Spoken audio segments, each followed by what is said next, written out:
Mayor of Santa Clarita, Bill Miranda, who's been standing by. Thank you so much, Mayor. We appreciate you waiting for us. Would love to hear your thoughts and update as we get close to 7 o'clock here.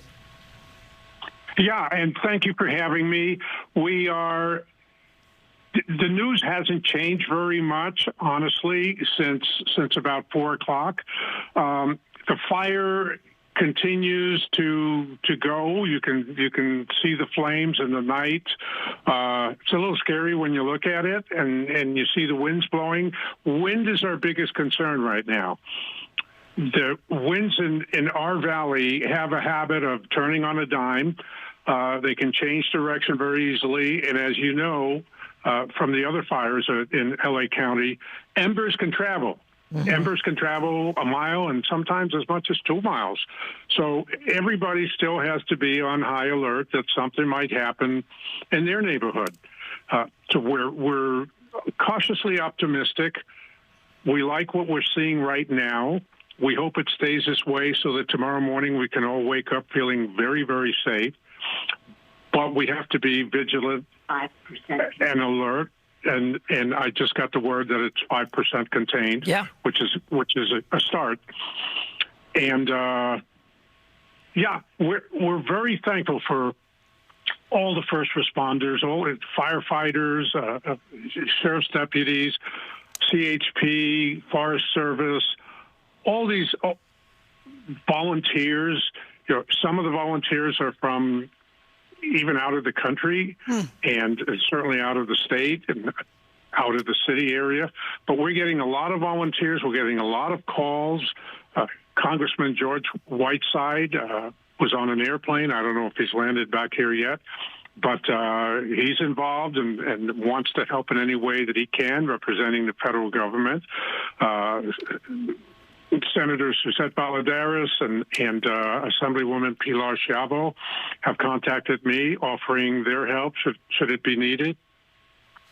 And, of course, our wonderful Catherine Barger, who has done an excellent job because most of the fires have been in her part of the county, in her district, if you will. So we're just very blessed to have all this help. I'm very thankful for it. We will need it if something bad happens, but right now most everything is being handled well, in my opinion. We are not new to disasters. We've had many of them in the course of the last 20 years, and so we're prepared. Plus, we've just had recent lessons with the fires in Altadena and the fires in Pacific Palisades. So we learn and listen and get help and take the help as needed. That's great news that you've heard from both federal and local officials. And we just had LA County Board Chair Catherine Barger with us live on the air not long ago. You mentioned lessons learned from the recent fires that we just saw and of course covered.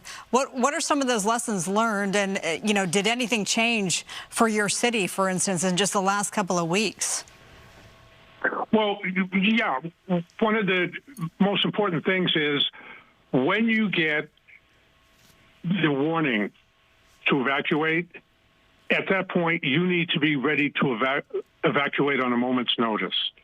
And that means not waiting for 10 minutes to see whether you have everything or not. You have to evacuate right away. These are serious orders. And just because you don't see a fire around your house and you're ordered to evacuate, you don't understand maybe that a lot of emergency vehicles are heading your way. They're heading up the roads, and they don't want you in the way evacuating in the wrong in the direction that you're evacuating when they're coming the other way to help save your house. So that's one of the lessons we learned about. Evacuate immediately. Be prepared and evacuate immediately. Sometimes people get a little too casual, a little too comfortable. You know, the fires initially didn't touch us, and we have to be vigilant and not let that happen. Well, as we wonder about the night, as we look at these flames here, we hear about the Pitches Detention Center. We know you have 6 helicopters flying at night making these water drops, crews on the ground. Do you have fresh concerns about pitches, or are we just kind of where we still were, as you mentioned, some 4 or 5 o'clock tonight? Yeah, we're still in the same place. They evacuated out of caution, not necessarily out of need, and so they were acting in advance of what could have been something more serious. Nothing's changed. As you mentioned, they have 3 facilities over there, and the prisoners are now in the 2 facilities that are better able or further away from the fire, better able to handle things. And that's what that evacuation was all about. We have lots of sheriff deputies throughout this area. So should they need to evacuate pitches, I'm sure they're going to do it in an orderly way. Well, yeah, and I think the sheriff made that clear that, you know, we have a plan in place if it gets worse. So that's obviously good news there that they're thinking ahead. Any final thoughts, Mayor Miranda, before we let you go? Yeah, the thoughts I have are be comfortable, make sure you're ready, be comfortable in knowing that we've planned for almost every possibility. You can never plan for 100% possibility because things happen, winds change, and so on and so forth. But be comfortable that you have a good group, a good team working on your side, working together, communicating regularly, and with the help of the media to help us get the word out. We're blessed to have you guys. And so just be comfortable, but be vigilant at the same time. Yeah, fair to say it's not really a night where you can sleep easy if you're in one of these evacuation zones. Not quite yet. Fair to say? That's right. All right, Mayor Bill Miranda, thank you for your time. We appreciate you so much, giving your perspective as we are a little past 7 o'clock tonight, Marla. Staying on late. Yeah, so we are in our continuous wall-to-wall coverage covering the Hughes Fire in the Castaic area for you. Let's get you caught up to speed for the latest information. 9,400 plus acres have burned. More than 50,000 people are either under an evacuation order or warning. We just got the good news that it is 5% contained. More good news. No structures have been burned. None have been damaged or destroyed. And those red flag conditions, this isn't the great news, those red flag conditions will continue into Friday morning, 10 a.m. We mentioned Castaic Unified School District will be closed tomorrow, Thursday. We're hearing now from the Saugus Union School District and their status for tomorrow, Thursday. They are closing the following schools. West Creek Academy, Tesoro del Valle Elementary, Mountain View Elementary, and the district office. Again, those are within the Saugus Unified School District.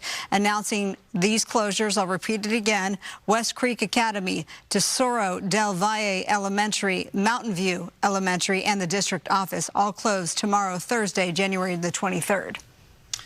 That is an update. We haven't used the name Saugus much covering this fire, so that is an interesting update there to hear about the concerns about that. And I'm wondering if that could be perhaps with the smoke inhalation or even just a concern overall about the fire, because Saugus tends to be a little bit farther to the south from the heart of this fire.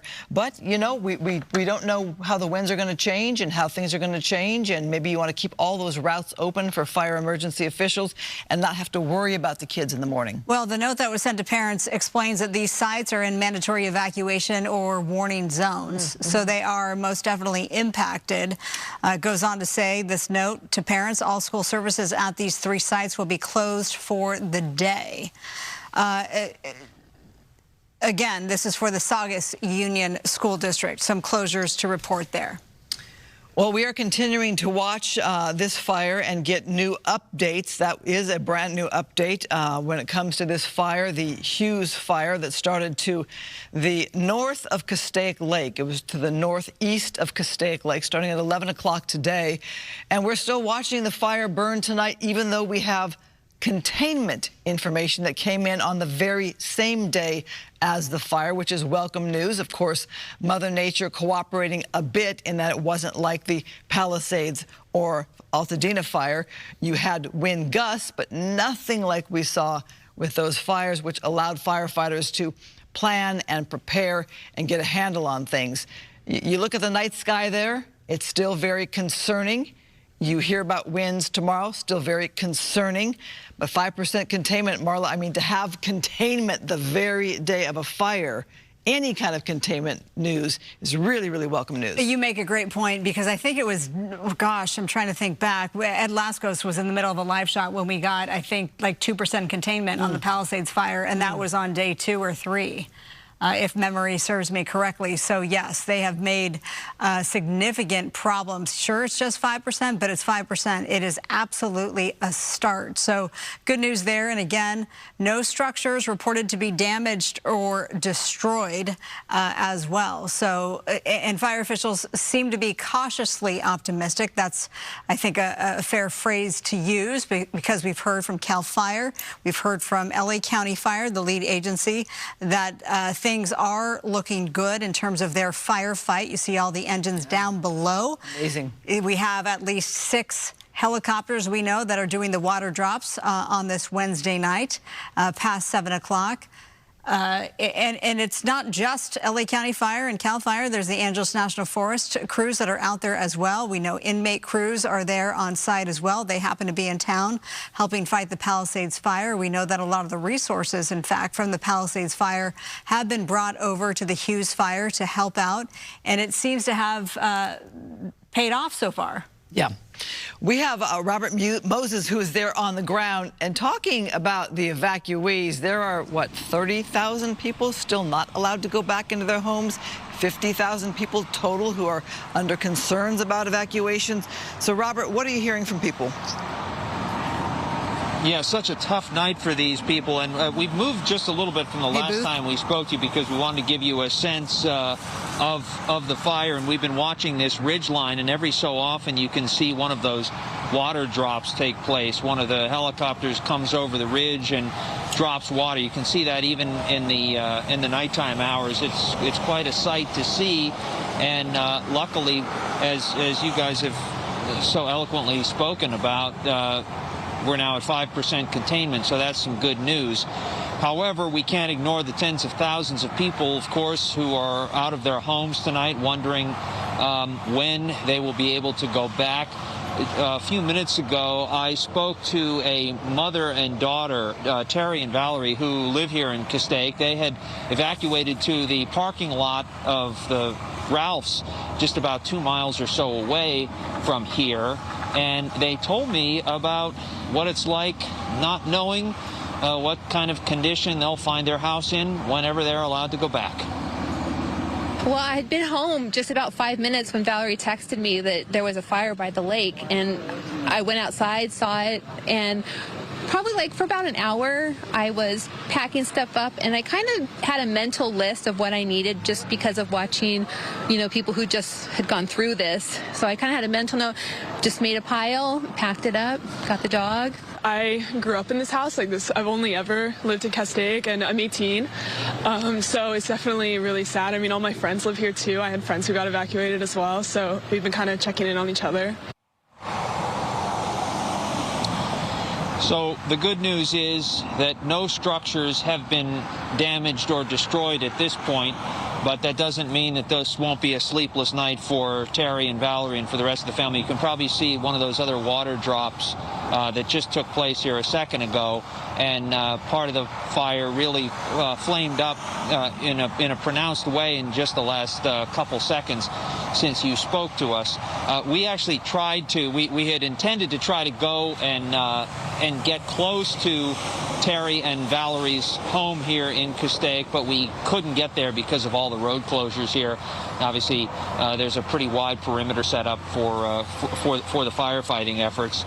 And I did want to point out something that we noticed. The particulates that have been flying through the air, you can probably see them coming through our live shot, but it's really pronounced. If you look at if you look at our car, it's black, but you can see even in just a few minutes that we've been parked here, this ash that is flying through the air and gathering on our hood. So speaks to the air quality here, and perhaps why we have the school closures tomorrow and all that. I really can't emphasize enough, if you're in this area, wear protection. It's so important, because we can literally see the air quality deteriorating by the minute as we keep an eye on that ridge and watch those flames as they seem to leap higher and higher. One piece of good news is that the winds are fairly calm. They were higher earlier, but they are very calm at this point. So hopefully that's an advantage for these firefighters as they move through the night. Guys, back to you.